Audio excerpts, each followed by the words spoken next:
Les saludo a Daniel Ferrer García, secretario ejecutivo de la Unión Patriótica de Cuba. Nos encontramos en la capital de nuestra nación, en Ciudad de La Habana. Con nosotros el abogado Ernesto Antonio Vera Rodríguez. Con él vamos a conversar sobre cuestiones de vital importancia para la causa a favor de la libertad y la democracia de Cuba. Cuando el abogado Ernesto Antonio Vera Rodríguez comienza, ¿no?, en la fila, empieza a militar en las filas de la oposición pacífica cubana, ¿cómo lo haces? ¿Qué te motivó a hacerlo y con qué organización o con qué grupo, ¿no?, comienzas en esta compleja lucha? En el año 2007 trabajaba en bufete colectivo como abogado, hacía defensas penales, tenía a veces hasta 4 juicios en el día, defendía todo tipo de personas, algunos por robo, otros por salidas ilegales del país. Tuve, en el tiempo que trabajé en bufete, todo tipo de casos que atendía. Ahí conocí, estando en bufete colectivo, a la opositora Denia Rodríguez del Toro, que en aquellos momentos era pudiéramos decir, la coordinadora del Partido del Pueblo en Santiago de Cuba.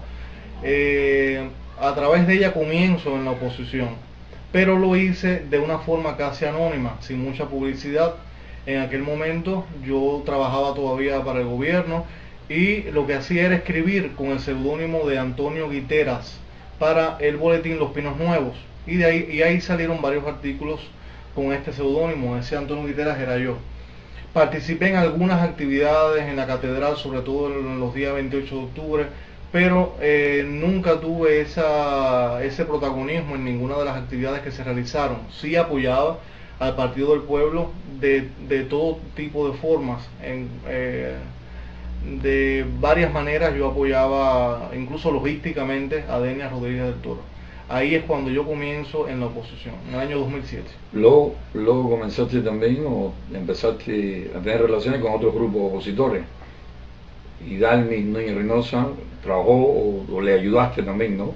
Sí, también estuve apoyando a Hidalmis, pero ya eso llega un poco después. Ya con Concilio Cubano. Bueno, ¿en qué fecha comienzas a trabajar para la seguridad del Estado cubano? ¿Cómo, de qué manera, ¿no?, comienzas a hacerlo y cómo terminas implicándote en una cuestión tan compleja, siendo un hombre inteligente, un hombre que se oponía, que no estaba de acuerdo con un sistema, que no está de acuerdo con un sistema de esta índole? Bien, había un motivo fundamental por el cual yo me había unido, fue algo que se me olvidó decir, y es de que cuando fui abogado y hacía defensa penal, vi muchas injusticias en el sistema legal cubano. Ahí me daba cuenta que el abogado muy poco podía hacer acá en Cuba, de cómo los jueces multaban a los abogados de la defensa, cómo éramos coaccionados incluso por la propia policía y por la fiscalía para que no defendiéramos con vigor a nuestros representados. Ya en el 2009 yo estoy trabajando en la universidad como profesor, luego paso a la Facultad de Ciencias Médicas, donde se me hace todo un turbio proceso y por motivos políticos se me expulsa en el año 2009. Obvio que venían dando seguimiento. Me venían siguiendo, aunque yo no lo sospechaba ni siquiera, pero ellos venían siguiéndome y me fueron haciendo la vida imposible, me fueron asfixiando económicamente, y gracias a la ayuda de un primo mío, que ellos no conocían que era primo mío, es que yo logré entrar a la Facultad de Medicina, ya no ni siquiera como abogado, sino como profesor ahí en ese lugar. Y entonces ellos finalmente me expulsan. Después de todo un proceso que yo hice muchas apelaciones, que presenté pruebas, donde incluso el propio rector de la universidad me confiesa en el disco que le grabé de que la seguridad lo había presionado para sacarme. Todas esas denuncias las presenté en la policía y hice las acusaciones correspondientes en la fiscalía, pero todo se quedó así. Empiezo a protestar de la forma que sabía. Yo no tenía experiencia en la oposición como tal. Yo tenía muy poca guía en aquellos momentos.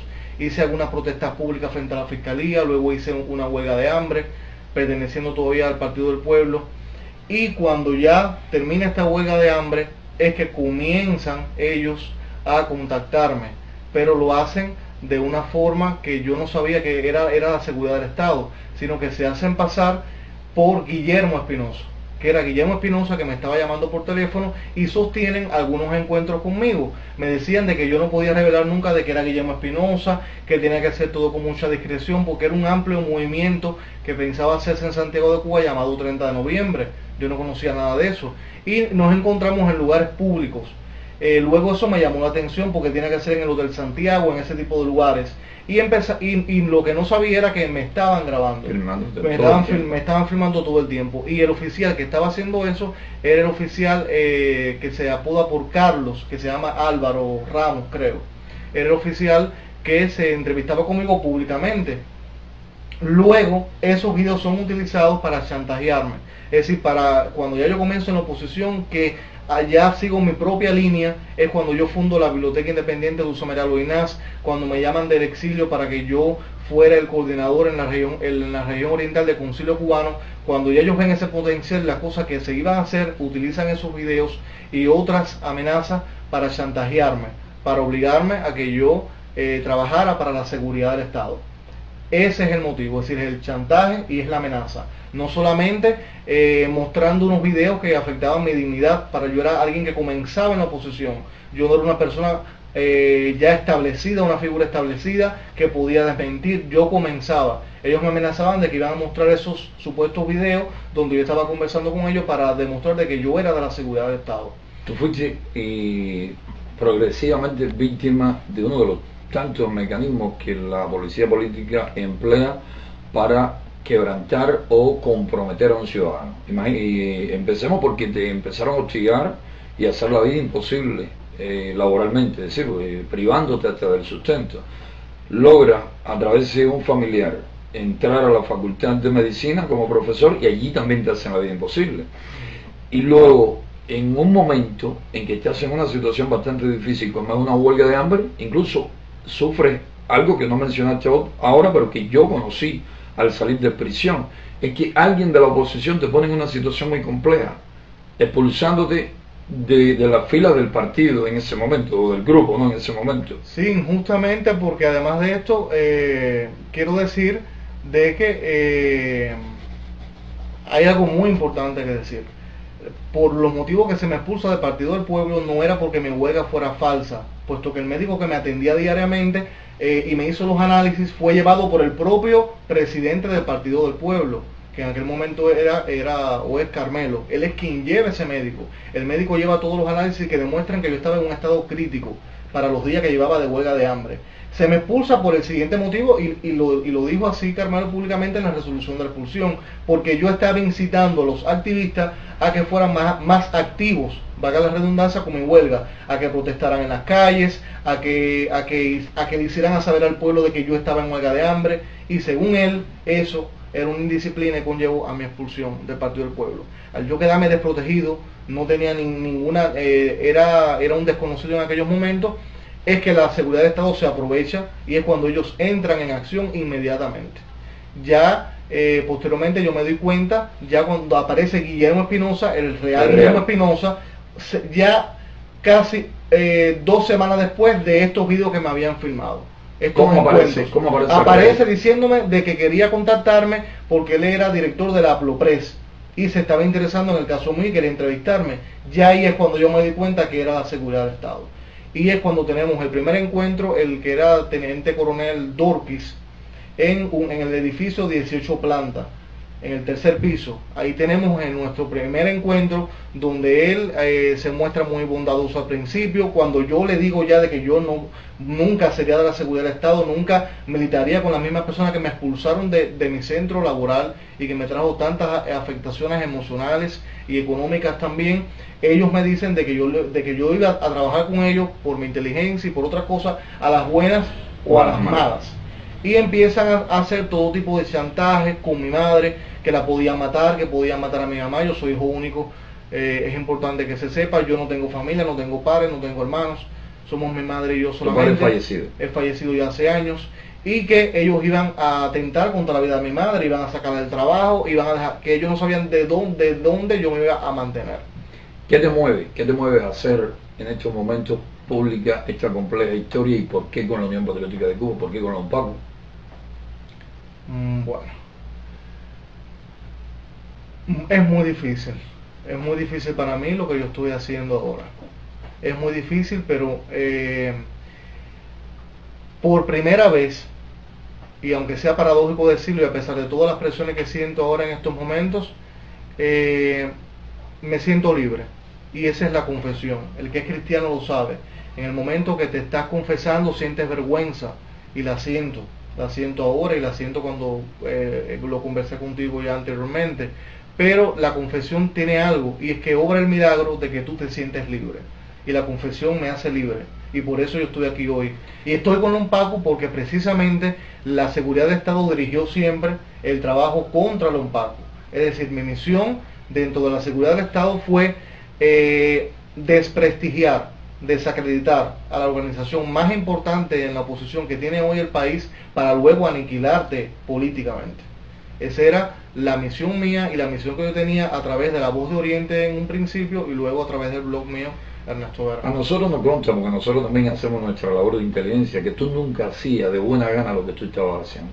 Tu cara, tus gestos, expresiones, manera de comportarte denotaban claramente de que tú no eras de esos poquísimos agentes que quedan por ahí que lo hacen porque creen que están haciendo algo correcto. Creo que ya nadie lo haría creyendo que está haciendo algo correcto. Y yo te aseguro que más que sentir pena, debes sentirte alegre, porque pena deben seguir sintiendo quienes no se atreven a dar este paso. Porque aquí de una u otra manera, aquí son cientos de activistas quienes en sus primeros pasos son encadenados a través de esos mecanismos infames que utiliza la policía política. Y son pocas las personas que comienzan en la oposición, que a menos que no tengan alguien, un buen consejero, alguien que le anime, que le ayude, a un amigo, un familiar muy cercano a ellos con ya bastante experiencia, generalmente de una u otra manera sucumben o caen en pasos de los cuales luego se arrepienten. ¿Por qué la policía política ataca tan fuerte de inicio? Porque ellos saben que después que la persona, no es una cuestión de valor, es una cuestión de experiencia más que de valor, que la persona cuando lleve ya un tiempo andando en esta compleja lucha, ellos no podrían lograr ese objetivo. Por eso comienzan en un inicio y por eso te vienen dando seguimiento, vienen acumulando elementos y cosas con los cuales luego pretenderán o intentarán chantajearte, presionarte. ¿Cuándo comienzan los ataques? ¿Quién se te acerca? ¿Quién te pide que ataque a la Unión Patriótica de Cuba? ¿Cómo organizaban, cómo elaboraban este tipo de ataques? Bien, esto fue una estrategia diseñada nacionalmente. Fue una estrategia que se diseñó, y la persona con la que yo tenía el mayor contacto y con la que teníamos las conversaciones y demás, era con el coronel Ernesto Samper, que es uno de los jefes, creo, de la seguridad que ha estado en el país, o el segundo. Era la persona con la que yo más diera contactos, y en Santiago de Cuba con el teniente coronel Dorque, pero principalmente con Samper, que es el que orienta esta línea de trabajo perfilada a desprestigiar, a desacreditarte, a desacreditarte a ti fundamentalmente como líder de Lompacu, como paso previo a la aniquilación política de esta organización a nivel nacional. ¿Este señor se trasladaba a Santiago a menudo? Se trasladaba a Santiago, tuvimos varios encuentros en Santiago de Cuba. Ya cuando yo vengo para La Habana, que salgo además huyendo porque no quería seguir perteneciendo ni trabajando para la ciudad del Estado, es la razón por la que yo vengo para La Habana, que igual fue horrible todas las cosas que me ocurrieron acá en La Habana con la ciudad del Estado. Y aquí igual los encuentros en la mayor parte, en la mayoría de las ocasiones fue con el coronel Ernesto Samper. ¿Dónde ocurrían estos encuentros? Estos encuentros ocurrían en casas de visita, ocurrían en su propio auto, en el auto en el que él anda. Eran los lugares. ¿Qué tipo de auto? ¿Un Jelly chino de esto? Verde, de color verde. Sí, casualmente lo vi en una ocasión previa a la visita del Papa, que se trasladó en ese vehículo hasta Santiago de Cuba. ¿A Santiago se trasladaba en ese vehículo o se iba en avión en algunas ocasiones? Sí, bueno, en esa ocasión cuando la visita del Papa se fue en ese vehículo verde. ¿Qué seudónimo usaban en tu caso? ¿Qué seudónimo tenías como agente de la seguridad del Estado? Jorge era tu seudónimo. Era Jorge. ¿Debías rendirle informes por escrito o solo verbalmente le dabas información de lo que te pedían? Bueno, mis relaciones con ellos fueron muy complicadas.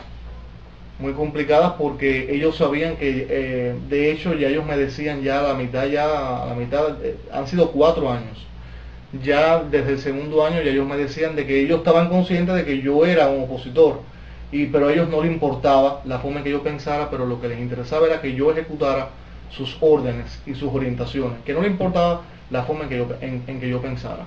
Entonces era muy difícil. Hubo muchas veces que yo rompí con ellos, muchísimas veces yo desobedecí las órdenes, no todo lo que a mí se me dijo yo lo hice, al contrario, pienso que fue más lo que dejé de hacer que lo que hice para la seguridad del Estado. Por tanto, en un principio se me exigió en Santiago de Cuba que yo rindiera como un informe de cada cosa que se hacía, de cada cosa que se iba a hacer. Ya después de pasado un año ya yo no rendía ningún informe, ni les daba ningún informe. Era bastante, como me decían ellos, indisciplinado en lo que era la seguridad del Estado. Así que no se rendían informes. Los ataques contra mi persona y contra la UNPACU, ¿te lo daban ya redactado o te daban ciertas no, era matrices? yo quien los hacía, no. Era yo quien los hacía, lo que habían algunas directrices. Es decir, habían algunas directrices, es decir, algunas orientaciones de qué no podía faltar, o simplemente qué línea debía adoptar ese artículo. Pero el artículo, todos los artículos que salieron sobre la UNPACU, sobre las damas de blanco, eran redactados por mí. Sí, Nunca pero, nadie me entregó nada para que yo... Pero por ejemplo, en una ocasión publica que la Fundación Nacional Cubano Americano había roto con la UNPACU es información de inteligencia, claro, es información que me dan ellos, pero la redacción como tal de eso es mía. Ellos me dan, en el caso de este rompimiento, igual que de otras informaciones que me daban, muchas de ellas falsas, como lo de las tiendas tuyas, etcétera. Las fotos aquellas, tú las fuiste a buscar. No, las fotos me las entrega la seguridad del Estado. Ellos te me insiste mucho en la foto, que insiste en la foto es Aldo Rosado, de Nuevo Acción. Decía que insistía. Él me insistía en que había que encontrar esas fotos para publicarla en su blog. De Aldo Rosado vamos a hablar un poco más adelante.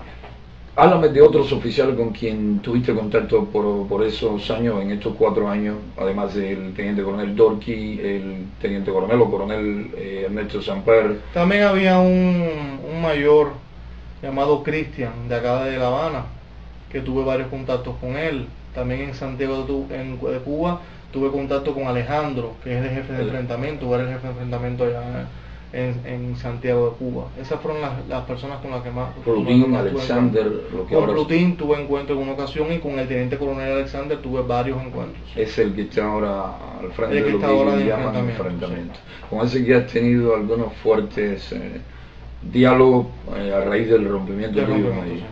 Sin amenazas, veladas, que sabes a lo que te expones y todas esas cosas.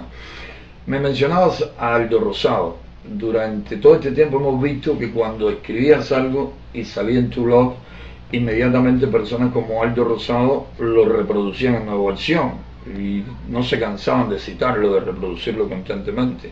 Esto inmediatamente nos hizo, ¿no?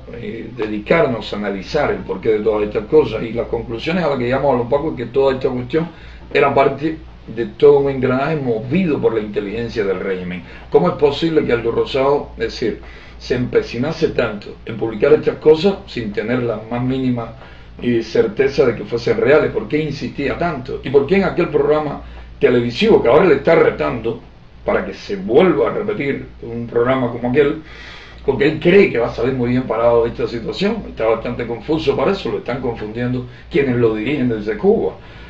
¿Por qué este hombre se empecinaba, repito, en publicar estas cosas tan rápido y después en aquel programa trata de guardar distancia contigo y llega hasta decir como que tú lo habías engañado, que te había mandado una cámara y que tú no hacías o le dabas lo que él esperaba, y que él había publicado aquello porque creía? Llega a decir que aquello era una polémica entre tú y yo y que las dos partes teníamos cierta parte de razón. ¿Qué crees de esta situación? Es que esto es parte de como parte de la estrategia que se diseñó en un principio, que fue en el año, si mal no recuerdo, 2012, cuando comienza esta estrategia contra el UNPACU y Damas de Blanco. Quería darse la visión, es decir, mantener la visión de que la oposición en Cuba está muy dividida y siempre mantener rivalidad entre dos líderes. En este caso se iba a escoger el caso tuyo y el caso mío, además de desacreditar por completo a la Unión Patriótica de Cuba. Yo lo que sí te puedo decir es de que el coronel Ernesto Samper me decía, cada vez que yo iba a publicar algo, de que le mandara estas cosas a Aldo Rosado. A mí yo me estaba un poco preocupada, incluso le transmití mi inseguridad a Samper, mi poca confianza a Samper de que Aldo Rosado fuera a publicar siempre lo que yo pusiera en contra tuya. Y Samper me dijo que sí, que lo enviara siempre para Nueva Acción, a toda esta gente, a Dionisio, porque ellos lo iban a publicar. Que con eso no había problemas. Y todos sabemos quién es Ernesto Samper. ¿Sí? No era un oficial de baja categoría que me estaba diciendo eso. ¿Sí? Él me afirmó de que Aldo Rosado iba a publicar toda esta cosa, y como en efecto, cuando yo publicaba estas cosas y se las mandaba al correo de Aldo, Aldo las publicaba. Sin embargo, otras muchas cosas que yo le mandaba a Aldo de mi propio blog o otras informaciones, él no las publicaba en su página. Informaciones que me imagino que no tenían que ver nada con la polémica contra un Paco. Pero sí tenían que ver con lo que se venía haciendo, en la lucha a favor del respeto a los derechos humanos. Eso no se publicaba. Ni problemas de la población, ni justicia, arbitrariedades. Los problemas sociales que yo le enviaba a él jamás lo publicó. Jamás lo publicó. Sin embargo, esto sí insistía en publicarlo. Pero hay otra cosa. A menudo veíamos en la provincia, Santiago de Cuba, y no solamente en la ciudad, también en los municipios, muchísimas copias de estos escritos que contra Don Paco y la Dama de Blanco salían publicados en Nueva Acción. Para publicar dichos materiales de manera impresa se necesitan recursos, impresora, tinta, dinero, papel. ¿Quién ponía eso? ¿Quién pagaba eso? En aquella ocasión, en la entrevista, retomando ahora lo que me decías, él dijo varias mentiras, pero yo lo desmentí, le dije que eso era mentira, que en ningún momento yo lo había estafado ni él ni a nadie. Y él no respondió nada o se quedó callado. Incluso él sí llega a decir, no, yo no he dicho en ningún momento que él me estafó.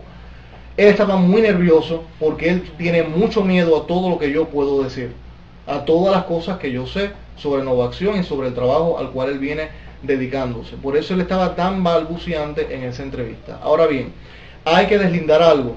Las distribuciones que se hacían de estos materiales, algunos lo distribuía a la seguridad del Estado directamente. Es decir, que la seguridad del Estado se dedicaba a distribuir copias de Nueva Acción. Sí. Porque eso siempre nos extrañó. No sabíamos, no encontrábamos vínculos. De hecho, aparecían en Palma Soriano. Yo nunca me trasladé a Palma a ningún lugar. A Palmarito de Cauto. De madrugada, yo nunca, eso no. Lo echábamos por debajo de la puerta de la madrugada. En ocasiones era la seguridad del Estado y en otras ocasiones eran activistas que hoy están en el exilio, como Raúl Ávila, que era uno de los Ávila Lozada se dedicaba a esta Ávila Lozada. Se fue como refugiado político, sin embargo, la familia Campo Almenares siempre afirmó que era agente de la seguridad del Estado. Se fue temprano. Era una persona muy adulona, acostumbraba a ir a Palmarito de Cauto, a como se dice en Oriente, a guataquear. Sin embargo, habían muchísimas informaciones de que se dedicaba a este tipo de cosas, pero no la pudimos comprobar y se fue del país sin que nosotros la comprobásemos. Ahora tú no Raúl y personas de su círculo se dedicaban a echar esto por debajo de la puerta de la madrugada. Tal es el caso de William Cepeda. William Cepeda también. El palmero también. William Cepeda. Él de hecho iba a mi casa a recoger las copias para distribuirlas. Para distribuirlas.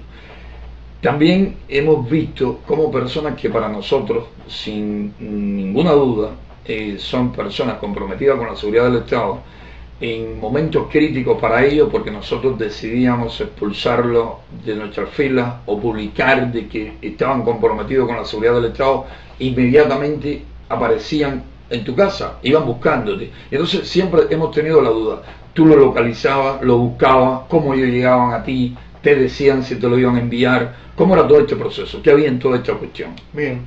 Hay que diferenciar aquí dos tipos de casos. Los casos sociales que han ido a mi casa y que yo he puesto en el blog, casos judiciales, que son personas que no para nada los manda la ciudad del Estado, simplemente han tenido acceso a mi blog, saben que yo soy un abogado y que los asesoro de manera gratuita, y van a mi casa y yo les publico sus historias en el blog. Pero han habido otros casos, como el caso de Aurora Sancho y otros. Sí, Prudencio Villalón, Marcia, Eduardo, personas que yo no conocía, que jamás yo no tenía ni siquiera su teléfono, y son ellos los que contactan conmigo para que yo les haga entrevistas y para emitir sus criterios sobre los líderes del UNPACU, sobre el funcionamiento de la organización, la seguridad del Estado, tanto en el caso de Marcia Eduardo como en el caso de Prudencio Villalón y también en el de Aurora Sancho, me presionó bastante para que yo lo sacara. Para que yo lo sacara. De hecho, en la entrevista de Marcio Eduardo, el que la haya podido ver lo que yo escribí en el blog el día, yo empiezo diciendo que esta es una de las entrevistas más difíciles que yo he tenido. ¿Por qué iba a ser difícil? ¿Quién era Marcio Eduardo para hacerme a mí una entrevista difícil? Ni para nada. Simplemente ya era muy difícil porque ya yo estaba muy cargado, ya yo había discutido mucho con la seguridad del Estado, ya yo quería romper con ellos, ya había roto incluso en varias ocasiones y ya yo no quería más nada. No quería más nada, yo sabía que Marcio Eduardo había sido enviada por la seguridad del Estado. Igual que lo fue en su momento Aurora Sancho, igual que Prudencio Villalón. Prudencio se apareció en mi casa incluso para que yo divulgara o le creara un canal para las damas de blanco. Y me llamó la atención que si en aquel momento ya había cierto criterio dentro de la oposición de que yo estaba de alguna forma trabajando para la seguridad del Estado, él fuera a mi casa. ¿Por qué esa confianza conmigo? Si entre él y yo nunca había existido ningún tipo de vínculo de trabajo, él no pertenecía al CEPA, a mi organización, ¿por qué se dirigía a mí? No, él más bien decía compartir el criterio que teníamos en la UNPACUD, que trabajaba para la seguridad del Estado, y de la noche a la mañana los vemos, ¿no?, que comienza con un comportamiento raro. Claro, luego supimos el tipo de chantaje que la policía política le hacía. Hay una anécdota que me has contado de cómo luego que rompe con la policía política, a Marcio Eduardo le encomiendan una acción de provocación contra nosotros y Aurora te llama para que publiques, para que entreviste a Marcia. Tú te niegas, la mandas que vaya a otro lado, que si tiene alguna acusación que vaya con la policía, que eso no es cuestión tuya. Y entonces Aurora te insiste, una mujer que vive al día, que apenas tiene con qué alimentarse, de que ella ha buscado hasta el dinero para que tú publicases dicha entrevista. Sí, es importante que se sepa también de que el rompimiento mío ya definitivo con la policía política viene con la declaración de Venezuela. Fue un documento de mi propia iniciativa, de que fue redactado en Santiago de Cuba por el CEPA para apoyar la masacre que estaba haciendo el régimen de Nicolás Maduro contra los manifestantes, las muertes que habían. Y en aquellos momentos yo convoco a varias organizaciones para que firmaran este documento. Muchas se sumaron, actores de la sociedad civil, periodistas independientes de acá de La Habana, varias organizaciones de Santiago de Cuba. Y yo vengo para La Habana, entrego esta declaración, la policía política no lo quería, incluso me amenazó de llevarme a prisión. Finalmente yo logré entregar esto en la embajada de Venezuela en La Habana, soy llevado a prisión, estuve 4 días en La Habana y soy ya deportado para Santiago de Cuba. Ya es definitivo y total el rompimiento mío con la seguridad del Estado, a partir de la declaración de Venezuela. En ese momento, hace unos días, hace solamente unos días, unas 2 semanas quizás, Marcio Eduardo llega a mi casa diciendo de que le han tirado por debajo de la puerta unas amenazas de muerte y de que ella cree de que eso proviene de la UNPACU. Viene a pedirme mi opinión. Yo le dije a ella en ese momento de que yo no tenía opinión. Y me pregunta de que qué tenía ella que hacer. Que ella quería saber mi opinión. Digo que yo no tenía ninguna, que ella era libre de hacer lo que ella entendiera. De que yo no tenía ni que publicarle eso en mi blog, porque mi blog no era una estación de policía ni una fiscalía para que las personas fueran a llevar sus quejas sobre este tipo de cosas.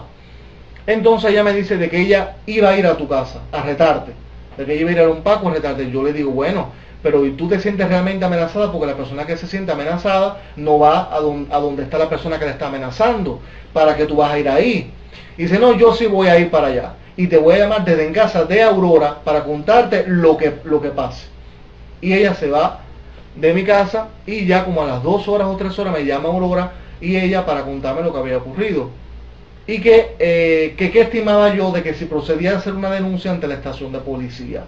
Yo le dije a ella de que yo no tenía nada que aconsejarle y que no le iba a publicar eso en mi blog, que acudiera a Roberto de Jesús, Hablemos Pre o a cualquier otra agencia de prensa independiente para que publicara este tipo de cosas, porque en mi blog ya eso se había acabado.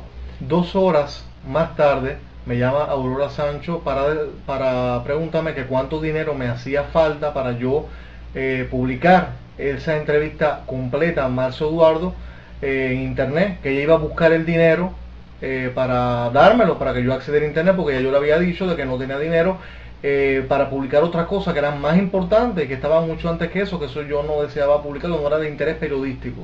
Ella me dijo que cuánto me hacía falta, que lo que me hiciera falta ella me lo iba a dar para que yo sacara esto por internet. Me llamó mucho la atención, más todavía cuál era el interés de Aurora en que eso se publicara, un caso que no era de ella además, y que Aurora tiene una situación económica muy difícil. Muy difícil. Además ella y Marcia no se conocían. Ella y Marcia los unió, a ella y a Marcia las unió la policía política a última hora, en esta cuestión del desespero con que andan, cuando casi todo le viene saliendo muy mal. Ahorita me mencionabas a Raúl Ávila Lozada, Sí, quien está en el exilio y quien sin duda por su comportamiento tenía estrechos vínculos con la policía política. ¿Qué otros casos así recuerdas que ya no estén en Cuba?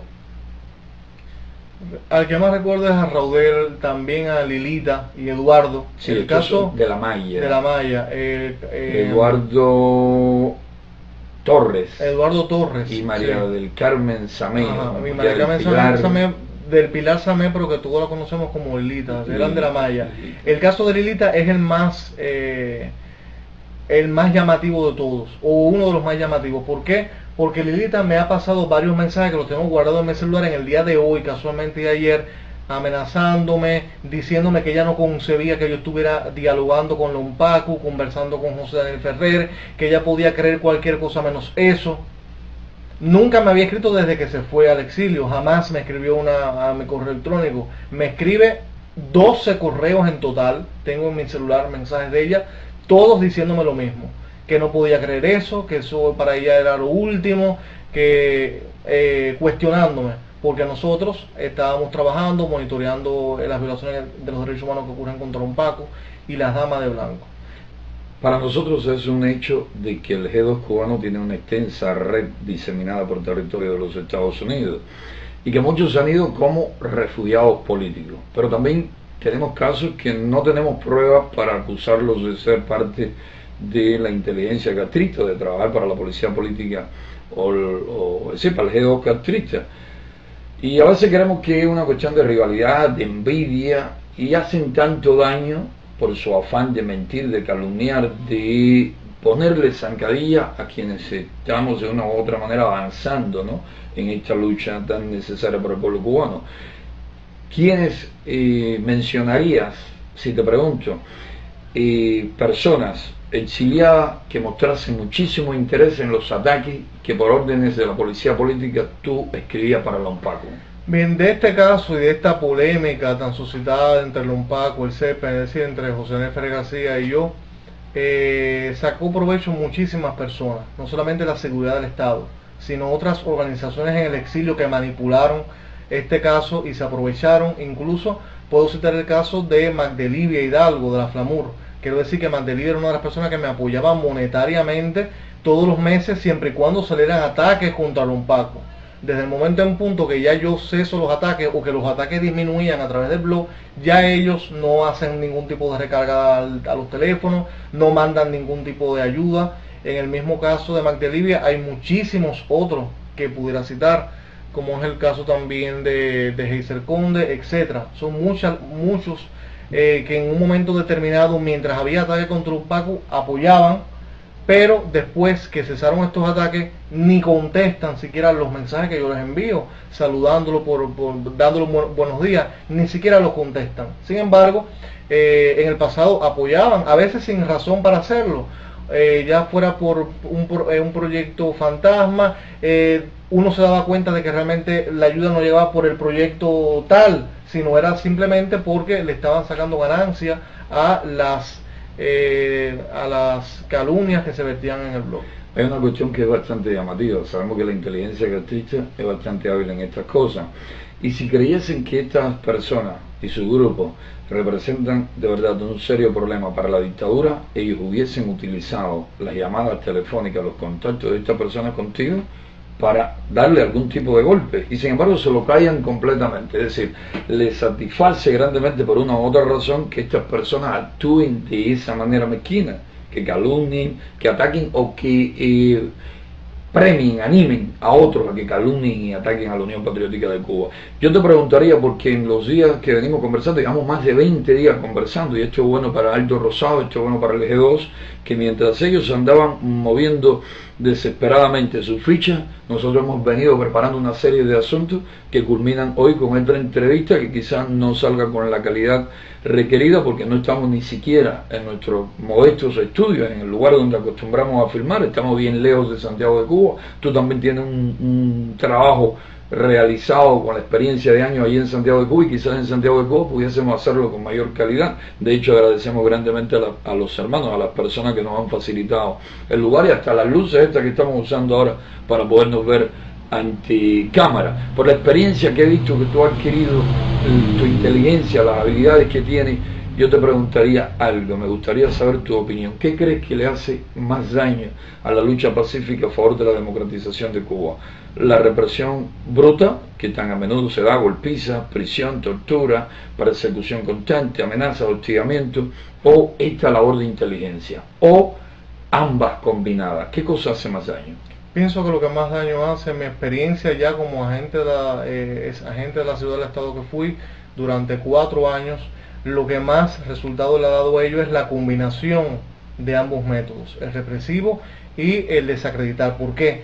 Porque primeramente cuando tú desacreditas a una organización o a un líder, ya cuando tú reprimes, eso tiene un menor impacto a nivel internacional. ¿Por qué? Porque hay muchas personas que dicen, no, pero aquí se roba, esta gente son corruptos y demás. Entonces, esa mezcla es letal, la mezcla de desacreditarte primero y luego reprimirte brutalmente. Es esa combinación lo que da más fuerza al trabajo de la seguridad del Estado en Cuba.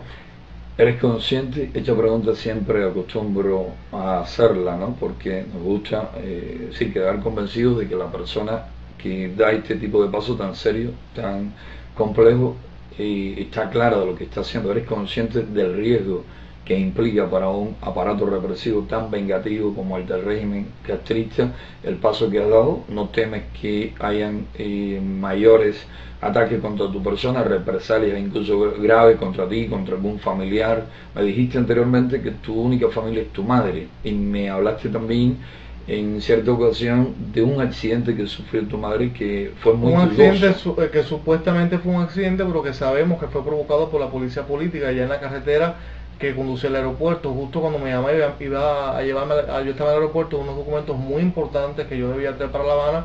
Ocurrió esto, a mí me ocurrió, no lo había dicho, me ocurrió un accidente muy dudoso también en Garzón cuando Concilio Cubano en el 2011 fue aquello. Me atropelló una guaguita, una guagua blanca en el motor donde yo iba, y se da la fuga. Después que nos revolcamos en la calle, yo sufrí algunas lesiones leves, y luego, no sé cómo, porque yo no había divulgado esto, el teniente coronel Dorquis me dice, cuidado con decirle a tus representantes en el exilio lo que te pasó en Garzón. ¿Cómo él se enteró? ¿Cómo él sabía eso? Si Cuidado con hacer campaña o con decir que nosotros te hicimos eso porque nosotros no fuimos. ¿Cómo él lo sabía si yo no? Eso nadie lo sabía. Cuando el accidente de tu madre, o supuesto accidente, o esta forma de aplicar. Eran ellos los primeros que estaban en la cama de mi mamá. Cuando llegan los parientes, ya ellos estaban ahí en el hospital. Y luego me lo dicen bien claro que era para que yo viera que no estaban jugando. Ellos no juegan cuando hacen un tipo de amenazas. Entonces, ¿temes? Sí, yo temo por mi vida, pero soy consciente de lo que estoy haciendo. Pienso que ya era hora de vencer el miedo. Yo exhorto a todos los cubanos, a todas las personas que hoy trabajan voluntaria e involuntariamente, chantajeados, amenazados para la seguridad del Estado, que dejen de hacerlo, que es un gobierno que siempre ha estado en decadencia moral, es un gobierno inmoral totalmente, es un gobierno que reprime, que se basa en la fuerza y en el chantaje para doblegar tu voluntad, pero tú siempre tienes que ser tú mismo, no pensar en tu madre como pensé yo, ni pensar solamente en tu seguridad personal, tienes que pensar en el sueño de millones de cubanos, en la lucha de muchas personas, no solamente en ti o en tu familia o en lo que te pueda pasar a ti. Tienes que enfrentar el miedo, y a veces hay que enfrentar el dolor. A veces cuando tú te dejas cegar por el miedo o por el dolor, no puedes ver que hay otro camino seguro y que tú puedes transitar por ese camino. Y eso me pasó a mí. Yo a veces fui valiente, fui más que valiente con ellos cuando me enfrenté, y sufrí prisión también, porque cuando hacía algo que no estaba en la regla, me llevaban para la prisión, o me hacían un acto de repudio, o me echaban asfaltín en la vivienda. Eso lo hicieron varias veces, cuando hacía algo que no estaba dentro de las líneas que ellos me querían pautar. Pero me faltó muchas veces el coraje, y me faltó muchas veces la valentía, esa valentía que le sobra solamente a los héroes. Y Cuba necesita de héroes, Cuba necesita de personas muy valientes que sepan enfrentar a estas personas y que yo lo único que espero, independientemente de lo que me pase, si me llevan a prisión, pase lo que pase, yo lo que espero que este testimonio sirva a muchas personas que se inician en la oposición, que son jóvenes, y es ahí cuando son más vulnerables a ser manipulados por la policía política. Cuando son jóvenes que comienzan en la oposición, que no saben, es ahí cuando ellos hacen su mayor labor. Que este sea un mensaje que les sirva a todos, no solamente a los que estamos aquí, sino a los que están en el exilio, que muchas veces manipulan lo que ocurre acá o se sirven despiadadamente de esto para sacar algún tipo de provecho personal. Para mí fue muy duro porque yo siempre te he admirado mucho. Desde que te conocí en un seminario que di en Palmarito de Cauto y que supe tu historia, siempre te admiraba. Era muy triste para mí y muy vergonzoso y cobarde y muchas cosas tener que decir cosas en el Twitter que yo no sentía. Yo sufrí varias crisis de depresión cuando estaba en Santiago y cuando estuve en La Habana por esta cosa de la policía política, por tener que hacer cosas que yo no quería hacer, que iban contra mi voluntad. Pero hoy me siento algo feliz porque quiero reparar eso que hice en contra de mi voluntad y ayudar en todo lo que pueda a la oposición, a los UNPACO y a las personas que hagan realmente un trabajo serio por el cambio en Cuba. Yo te felicito por el paso que tú has dado y te aseguro que ni yo, ni creo que nadie en los UNPACO te guarda, ni te guardaría nunca el más mínimo rencor. Este paso que tú has dado deben darlo otros muchos por ahí que no se atreven a darlo. Ahí es donde está la gran diferencia y de hecho para los Aldos Rosados, para los Raúl Ávila y para otros estén en el exilio, estén en el exterior, estén en Cuba, aún están a tiempo. Cuando sí no va a haber tiempo para limpiar su imagen va a ser cuando se abran los archivos de la policía política y nos enteremos. El que pida disculpas después de que eso suceda tiene que saber que ya no tiene ningún valor. Valor tiene ahora, cuando se corre riesgo, cuando se corre peligro, decir la verdad, de enfrentar a la tiranía, desenmascararla. Ahora es que es meritorio. Y más que ahora dedicarse a juzgar si fue cobarde o no fue cobarde Ernesto Vera, si hizo lo que debía o no lo hizo, vean el gesto, vean el paso que acaba de dar y pónganse en su lugar y analicen, ¿no?, todo lo que ha venido pasando en torno a su persona desde la posición en que él ha vivido, el acoso, la persecución, los problemas, las amenazas, estos accidentes que no dudo en lo más mínimo hayan sido preparados, planificados por la policía política. Nos consta la cantidad de accidentes y de atentados que preparan constantemente contra las personas, rectifico, que tienen el valor de enfrentárseles, que tienen el valor de oponerse, ¿no?, a tan infame régimen. Eso es lo que hay que tener en cuenta. Y adelantamos que quedan otras personas que le hemos pedido a Ernesto Vera no mencionar ahora y nosotros tampoco lo hemos querido hacer porque le vamos a dar una oportunidad. Sabemos que no son malas personas y le vamos a dar una oportunidad para que rectifiquen. Vamos a hablar con ellos personalmente y le vamos a demostrar que sabemos que están bajo el control de la policía política por temor, porque le chantajean, porque le presionan, porque le amenazan. Si no rectifican, entonces más adelante con todos los elementos daremos a conocer sus historias. Y a otros que están todavía no en una posición que nos resulta dudosa, en que parece que sí, pero no estamos completamente convencidos, tampoco hemos querido mencionarle. Vamos a seguir observándole. Y a esta cuestión le dedicamos el interés que venimos prestándole, le dedicamos especial atención porque sabemos lo compleja que es, sabemos el daño que causa a esta necesaria, justa y compleja, difícil causa, las personas que desaniman, las personas que dan información, las personas que mienten, que calumnian, siempre terminan haciéndole bastante daño a la causa. Cuando dan este paso, pues entonces el gesto en cuestión le redime por completo. Y esta invitación que hace Ernesto Vera la suscribo e invito también a los que de una u otra manera están bajo control, bajo chantaje, bajo presión, trabajando para los órganos represivos del régimen, a que se den cuenta de que bien vale la pena romper con esas cadenas, romper con ese yugo. Hasta los mismos agentes de la policía política están invitados a romper con los vínculos que tienen con tan oprobiosa tiranía. Servir a un régimen como el de los Castro es la peor cosa, el peor negocio que puede hacer cualquier ser humano.